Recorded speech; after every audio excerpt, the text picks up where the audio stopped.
every single letter in his sentence was perfectly true, but don't do it in front of the microphone. Commie, have you ever gone through a situation like that? Have you ever called out a goalie or a teammate to go that public? Never. I was lucky to be there. The last thing I'm going to do is start roasting other guys on my team. And the last person for sure would be the goalie, because the goalie usually saved my. I think Steve Staios needs to hammer some drinks and fire out another statement. That'll solve all the problems. Clearing the crease. Oh. Clearing the crease. Aye, aye,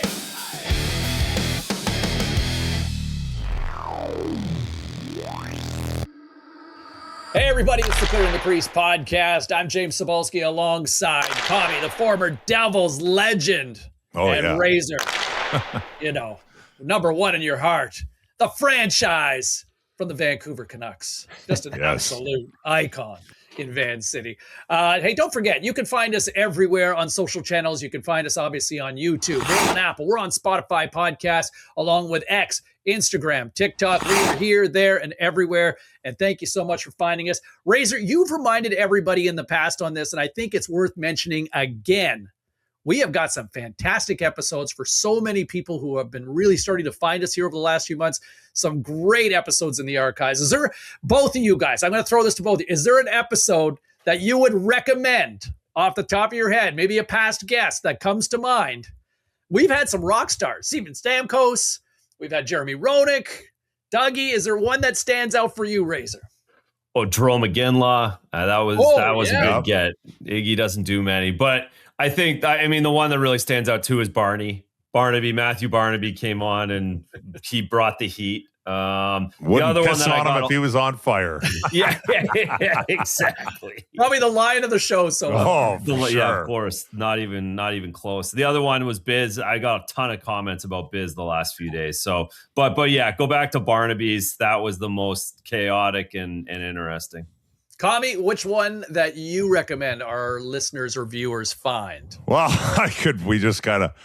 There's two of them that. Well, I could go. I was going to say Barney. That's the first one I thought of. I mean, all of them were great. I thought the guests were great. I mean, JR, I think is the best. Good. If he thinks it and that's what he believes and he says it, so that always leads to like good content and some good things. I know one not to watch. Don't watch the Gomez one for. I'm going to call BS on that. Wow. I literally was just thinking. I was walking the dog a few weeks ago and I re-listened to that. It is Scott Gomez is a fantastic storyteller. I know why you're telling people not to, but that's a great episode. Yeah, well, watch the Gomez one, but then whenever it comes to me, just hit mute. And the reason why, if anybody ends up watching it, they'll understand. I know we had Gomez on. I don't remember it because I was in Old Town before and I learned my lesson. I haven't done it since. We've done a bunch of episodes, but I learned my lesson that day. But yeah, definitely nothing against Scott Gomez.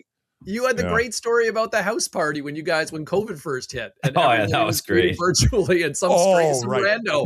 That's right. We had a random fan just hopped into the chat. Yeah.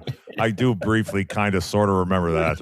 I mean, I remember it happening. I kind of remember telling it with Gomez there, but yeah. But yeah, it has been good. It's and this is something that's fairly new for us, right? Because up until recently, always had guests coming on and, people were watching or whatever, but things have, a few more people or whatever. So yeah, we have all this stuff with guests and Cujo, and actually our guest list is unreal. It's as good as it gets. Yeah, it's unreal. So yeah, that's awesome. They're chopping it up or whatever they're doing and putting it back out there. Scott Niedermeyer. I mean, shortage. It's Lanny. We have nothing but Hall of Famers on here. Yeah. Mark Howe. Mike Vernon. Yeah, Mark Howe. Holland. Mike Vernon. Curtis Joseph. Mm-hmm. The list goes on and on. Yeah, Todd Bertuzzi. Todd Bertuzzi, no shortage of Hall of Famers, All-Stars, Olympians. Yeah. Some great moments and great stories. And so find us. There's lots in the archives. And so if you're just getting going and you feel like you can't wait another week, go to the archives. Check it out. It's been awesome. The other big story, before we dive into the big news this week, we hit a winner. We got you paid. We did it. We did it. I was trying to do the math in my head. It was a good one. It was like plus 640. So we are, how many of these have we done?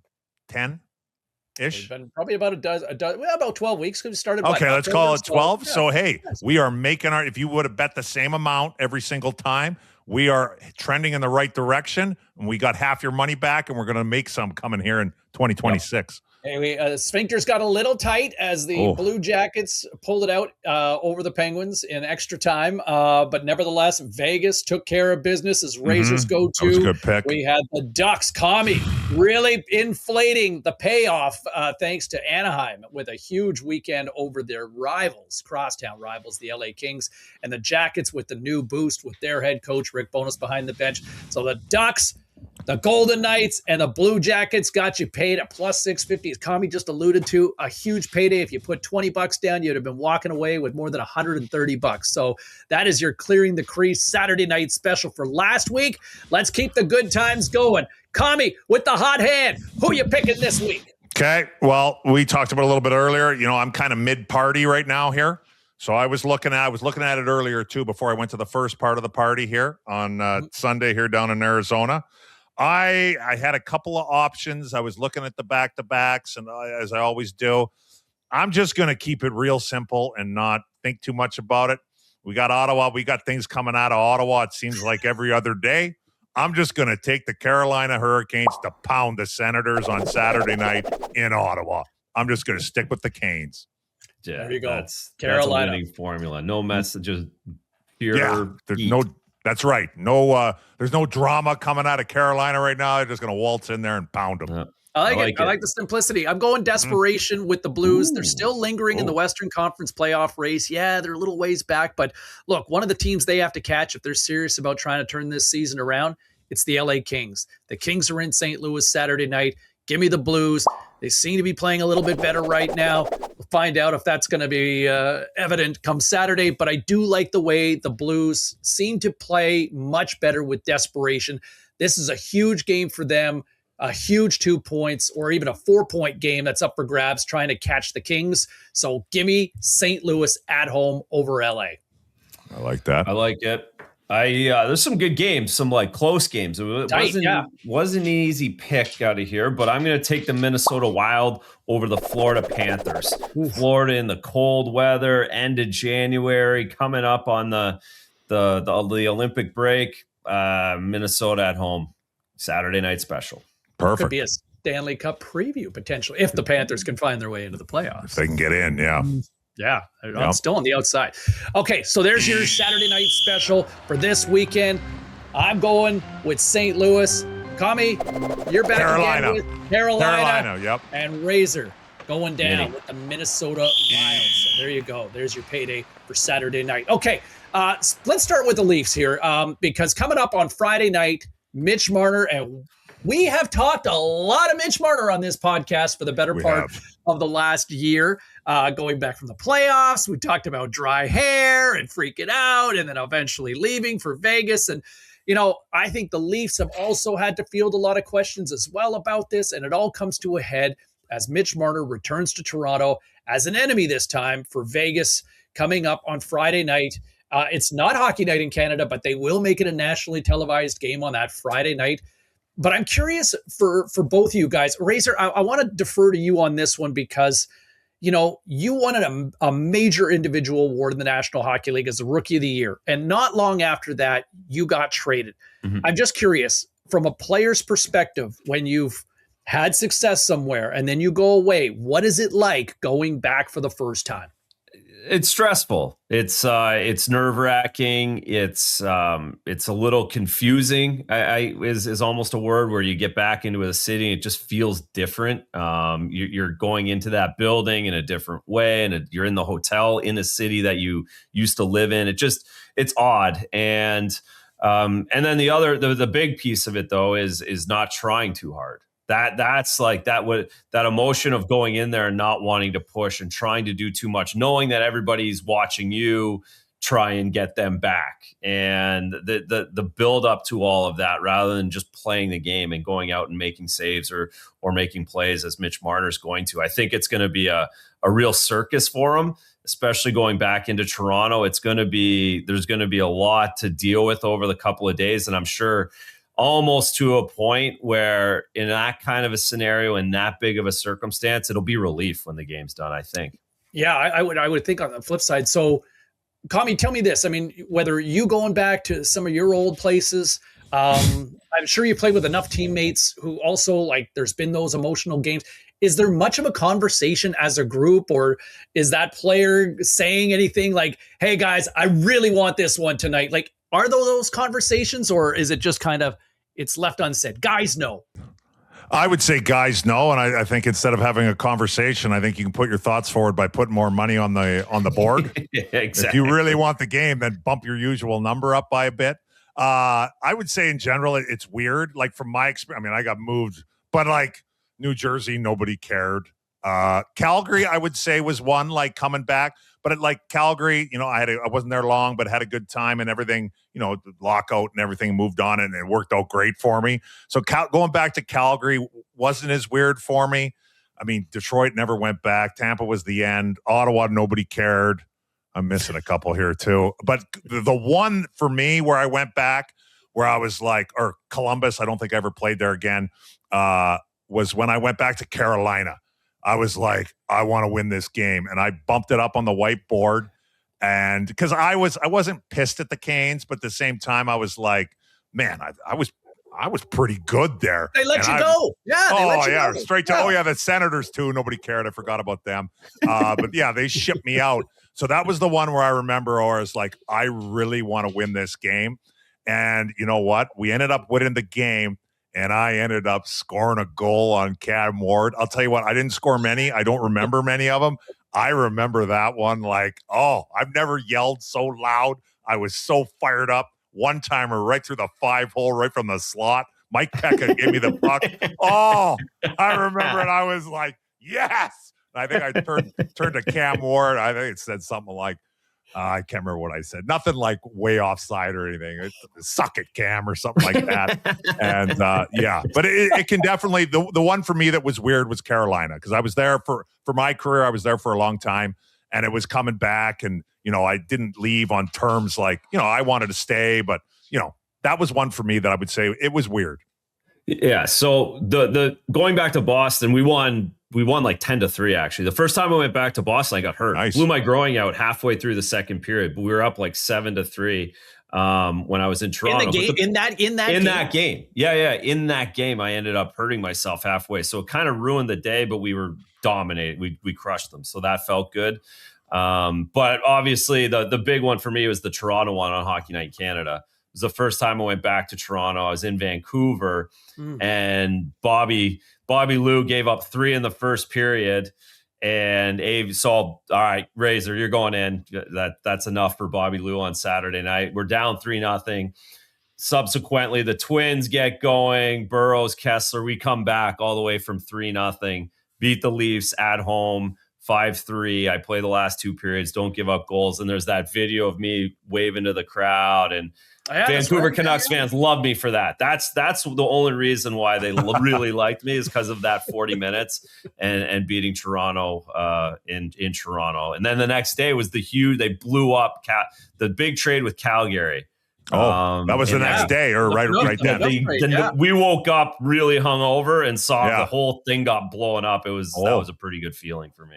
Wow. Nice. That's wild. And so was there ever a consideration, would there have been a conversation with Alain Vigneault that to start that game, Razor? Like, would you have wanted that? Or? No, I don't. The goalie thing's a little difficult, but no, I mean, that was Roberto Luongo's caddy. There's no delegating there. He did play me the rest of the trip, though. He kind of got fed up with Roberto because it was around the Olympics and he was not thinking about the Canucks, and I ended up playing in Ottawa. I played a few games in a row after that. But no, there was no consideration or no talk. That's for sure. I'll just, based on what you guys just said there, I'm going to interject with just a shameless plug for the Clearing the Crease podcast here. I dare you to find 2 better storytellers than Commie and Razor, and just sharing those moments. Those are fantastic stories, guys. So, you know, who knows? I'm sure it'll be a hostile crowd in Toronto for Mitch Marner as he returns. But weren't they booing him in Vegas? Yeah, he was getting booze at home, right? The Leafs fans, it's going to be ugly.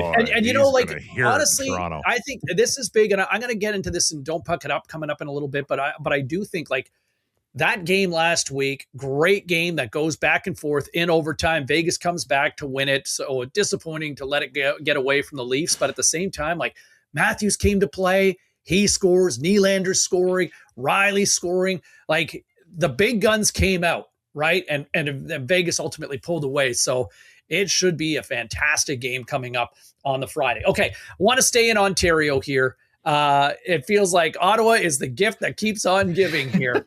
Razor, I go back to a few weeks ago. You know, there's a few lines that always stick out on the show, and you know, we talked about the Matthew Barnaby line that was dynamic. But you know, I think one from a few weeks ago you talked about, and it seems to come up from time to time. Blame the goalie. Blame the goalie. And so after a 6-5 loss in overtime to Montreal on Saturday night, Jake Sanderson, one of the best defenders in the league. I mean, he is dynamite out there. But look, the Senators cough up a 2-goal lead late in the third period to allow Montreal to get back into it. Montreal skates away with the 2 points in overtime. But Sanderson is asked by the media afterwards about the goaltending, and he says, I think Levi made some good saves, but I think at the end of the day, you've got to make more than 10 saves to win a game. Ottawa right now, 29th in the league in goals against average. They might have the worst save percentage. Like we're talking like almost historical high, one of the worst ever. And it's just, that's a tough one. I mean, I think back to that comment from Tortorella almost 20 years ago, like enough of this 75% save percentage sort of crap. I think throwing John Graham under the bus, but I don't know, fair or foul for Jake Sanderson to come out that public from a goaltending situation that I think everybody knows has been volatile from the beginning. Yeah, it's a disaster there. And their goals saved above expected, which is really what everyone, you know, and it's different ways of measuring it, but you look at it, it's minus 34. And the New York Islanders are plus 34. So that's a 68 goal difference in the Eastern Conference. It's like 2 goals a game that you're giving up because your goaltenders stink compared to the best in the league. So it's true. Everything Sanderson said to a T, every single letter in his sentence was perfectly true. It was completely warranted, but don't do it in front of the microphone. And the reason for that, if I'm Levi Merline, the reason why I'm pissed and I'm annoyed is because now I have to talk to these guys about you. And I have to kind of go to bat for you to protect you as a teammate in Sanderson and say, I know what he meant and I am being bad and I have to take it all on myself, rather than I know I stunk. I know I'm not that good right now. Say all you want in behind closed doors and I would accept all of it and I'm trying to get better. But when you do it to the media, especially in Canada, now it gets turned in, twisted into, are you a good teammate? Who's a good teammate? And the fingers get pointing. And that's, for me, is like what is so difficult with this. If I get called out in public as a teammate, just for the answering of the questions about it, not really what the issue is itself.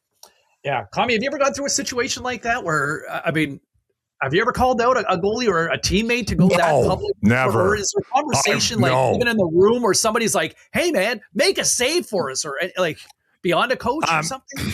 No, I mean, not that me personally, I never called anybody out that was my teammate. I mean, I was lucky to be there. The last thing I'm going to do is start roasting other guys on my team. And the last person for sure would be the goalie, because the goalie usually saved my I don't remember anything in particular. I did see that clip today. Like, I agree with everything you guys just said. I mean, yeah, you're right. You do need more than 10 saves, like, for sure.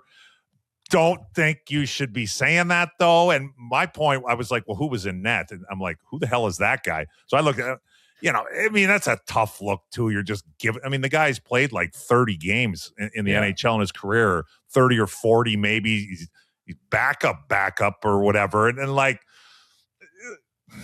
not a great, I mean, look, hey, Jake Sanderson, North Dakota guy, he is a great player. There's no question.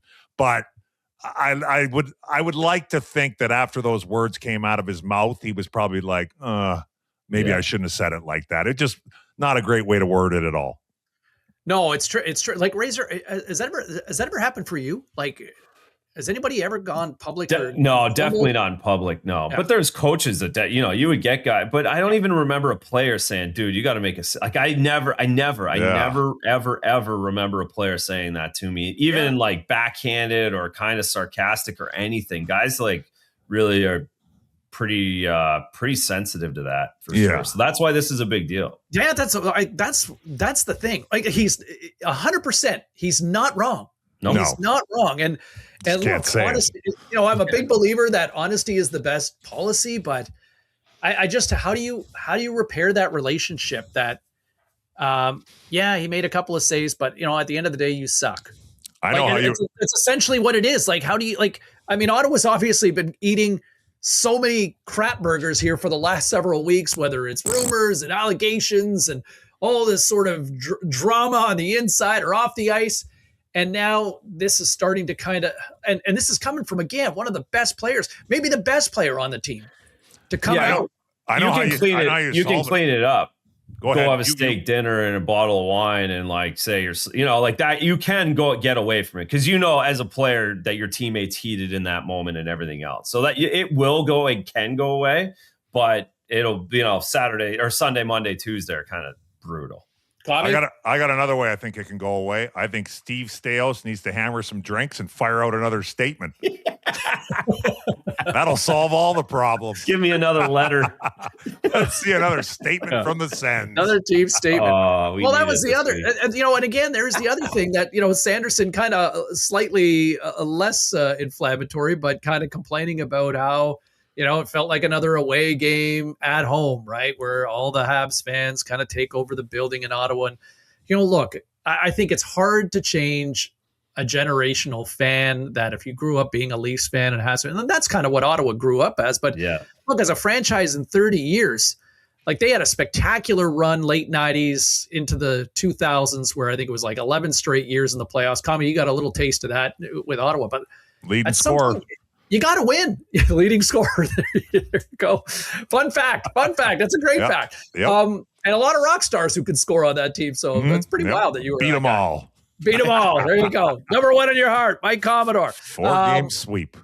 But at some point, you got to win, right? How do you win a fan base over? How do you create a fan base? How do you make fans? Look, I became a huge Chicago Bears fan in the mid 80s. Because I was impressionable around 10 or 11 years of age, and the Bears were fun. They were personable, and the Super Bowl shuffle and the fridge and sweetness and Jim McMahon and all of it.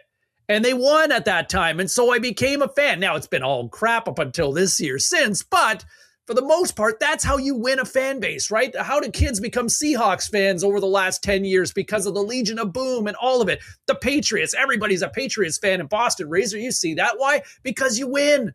Right? Carolina became a winner because they won a Stanley Cup and really kind of solidified a fan base. Tampa, all this now. Florida finally starting to see I think ultimately for Ottawa, if you're tired of fans invading your building, and look, it's always going to happen when the Leafs and the Habs roll around, but at some point, you just have to win.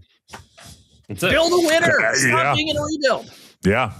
One way not to do it is to call the fans out. That's one way not to do it. But I'll tell you what, if you go ahead and start winning, you can almost say whatever you want. Sure. You got things backwards. Win first, and then if you want to chirp the fans, that's fine. But until you start winning, shut your mouth. Well, that's it, right? Especially when you're losing, and now you just pile on the fans. That's a great move. Exactly right. That's another way to win over the fan base. Right? You guys aren't loud enough. You're selling your tickets so the other fans can get in. Anyway. All right, so that's where we're at in terms of what we've been talking about this week. Why don't we dive into Don't Puck It Up? And you know what? I'll go back to from where we were just talking a few minutes ago, but I'm going to say my Don't Puck It Up this week, Toronto Maple Leafs. Here is a chance to exercise the demon, move on from Mitch Marner. Look, they've been talking about it for 7 months since he left for Vegas back in July. This game does not determine life or death, right? But what it can do is provide an element of closure. Austin Matthews, the captain, over the last week saying, I'm tired of talking about the Marner questions. Well, here's an opportunity to actually close that chapter on the career. And look, there is 10 years from now, Mitch Marner will probably be honored by the Leafs for the 9 years that he put in and all the points he posted and a great run that they got into the playoffs all those years. But for now, Leafs fans, you boo it as loud as you can. Don't be evil. Don't be an idiot about it. but boo as loud. Let your voice be heard. And for the Leafs, go out and ball out in this game and provide that closure to turn the page. I think there's an opportunity for the Leafs here. Razor, you talked a few weeks ago about just get in, as a lower seed in the East. Yep. But I think this is a team that I think when you can turn the page on this game with Mitch Marner coming back and all the noise, the conversation stops. The questions stop. And I think this would allow the team to take a little weight off their shoulders and now just focus on the task at hand. Leafs, don't puck it up. Take care of business. I think you could really kind of build some currency for yourself for this stretch run this season. So Toronto Maple Leafs, don't puck it up this week. I like it. Well, something else that's at the end of the rope, and we already talked about statements, and I'm looking forward to you tagging in on this a little bit, Commie, because I know it's a perfect one for you as well as all of us. It's the New York Rangers. Don't puck up your retool. You already started pucking it up by sending out another letter, just like the one Jeff Gordon sent out 3 or 4 years ago to the same season ticket base. Comical stuff that what's going on in New York and going in and basically publicly speaking that Terry Panarin is not coming back. He is going to be a free agent at the end of this season. The Rangers will not be signing him and subsequently will be getting traded. So that's fun to look forward to. But for the same reasons the Calgary Flames can't puck up their deal with Rasmus Andersson, the Rangers really can't afford not to get this right. Chris Drury needs to get this right. They have Mike Sullivan on the hook for about $100 million over the next 4 years. He's a coach that needs to coach winning teams. And the New York Rangers sending out this letter of raise the white flag. It'll be interesting to see what they get for these guys and how they do it. Well, they've been throttled over the last week, right? So many games, just coughing up goals and 10 spot. I think they had 7 a couple nights after that. Like it's 8. The Sens put up 8. Yes. They were up 6 Cobb halfway through the game. Right, yeah. I said it a couple years ago on this, on one of the older ones. Maybe it was a little premature. It might have been the year they ended up winning the President's Trophy, to be honest. The New York Rangers are trash. Well, maybe I said it a little early. They're trash right now. And like, what are they? I'm not a Ranger fan, and it's not like I follow everything, but just booting people out of town, which, there's drama that comes there, which is fine if you keep winning. They are terrible. I mean, it is. And look, I played a few games with Chris Drury. Seems like a real nice guy.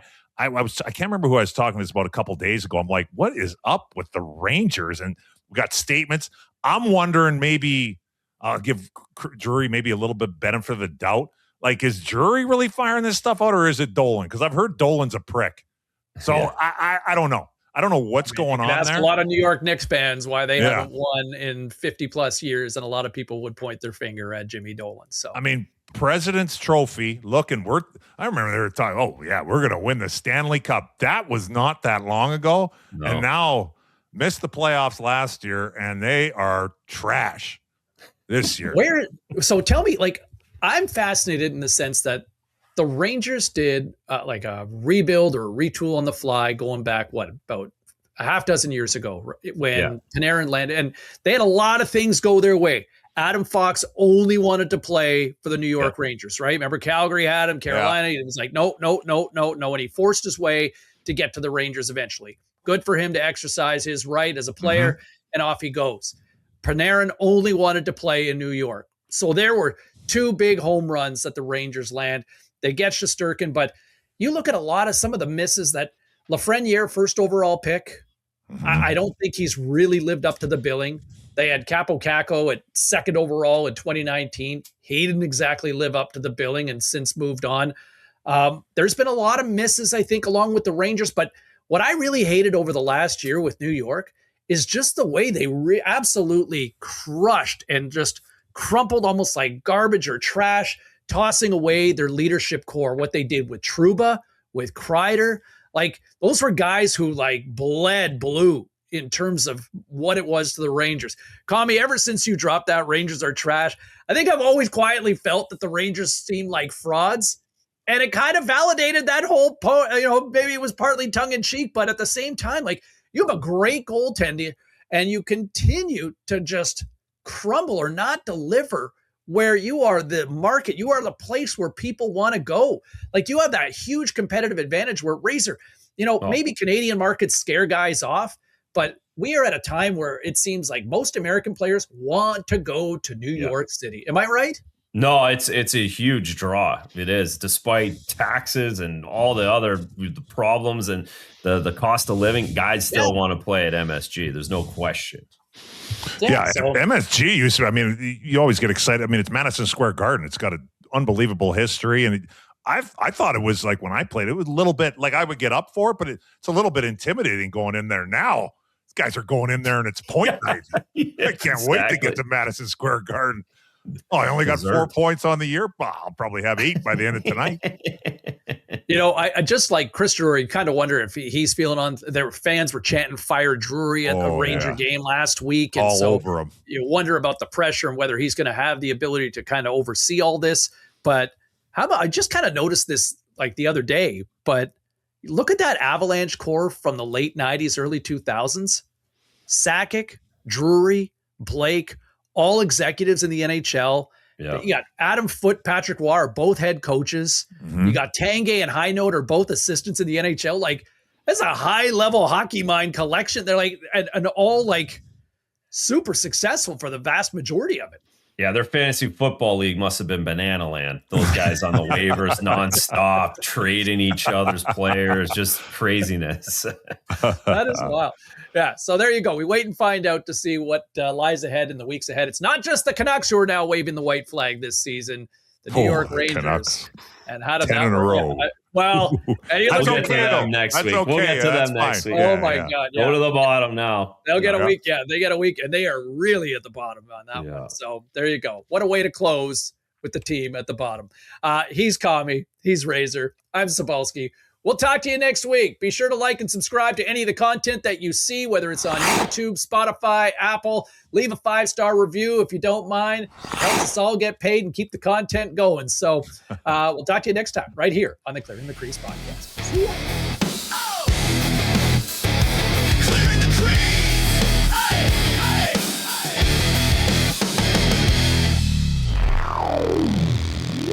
hey.